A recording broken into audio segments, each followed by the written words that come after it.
ప్రభువారు రావటం అన్నా జరుగుతుంది. మరి నీ ఆత్మీయ జీవితాన్ని ఒకసారి పరిశీలన చేసుకుని, మరి నువ్వు ప్రభు వస్తే నువ్వు ఎత్తబడే గుంపులో ఉంటావా? మరణాన్ని ఎదుర్కొంటే అపొస్తలుడైన పౌలు వలె నా పరుగు నేను చక్కగా ముగించానని విశ్వాసముతో నువ్వు చెప్పగలవా? ఈ భూమి మీద ఏదో సంతోషంగా సంబరాలు చేసుకుంటూ మన శరీరాన్ని సంతోషపెడుతూ బ్రతకడానికి కాదు దేవుడి దేహాన్ని ఇచ్చింది. ఈ భూమి మీద అందుకు కాదు మనలను పెట్టింది. ఆ పరలోక రాజ్యంలో నువ్వు స్థిరముగా ఉండాలంటే ఇది సిద్ధపడే స్థలము. దేవునికి స్తోత్రం చెప్పండి. హల్లెలూయా. సిద్ధపడడానికి దేవుడి స్థలం ఇచ్చాడు నీకు. ఇక్కడే నీ సిద్ధపాటు. నువ్వు సిద్ధపడితే నీ ఆధ్యాత్మిక జీవితాన్ని కట్టుకుంటే, నీ కుటుంబాన్ని నీవు కట్టుకుంటే నిశ్చయముగా ప్రభు వచ్చినప్పుడు యోహాను సువార్తలో 3 మాటలు మనకు కనిపిస్తాయి.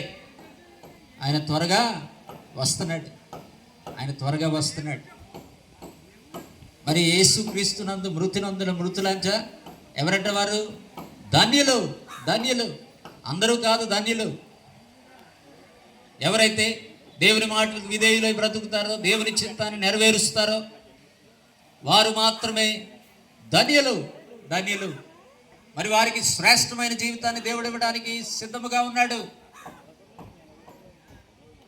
ఆయన మన కొరకు స్థలములను ఏం చేస్తున్నాడంట? సిద్ధపరుస్తున్నాడు. ఈ భూమి మీద నీకు గృహం లేకపోయినా పర్వాలేదు, కానీ దేవుడు ఒక అద్భుతమైన గృహాన్ని నీ కొరకు, నా కొరకు ఆయన అక్కడ నిర్మిస్తూ ఉన్నాడు. దేవునికి స్తోత్రం చెబుదాం. హల్లెలూయా. ధనవంతుడు లాజరు యొక్క ఉపమానం మనందరికీ తెలుసు.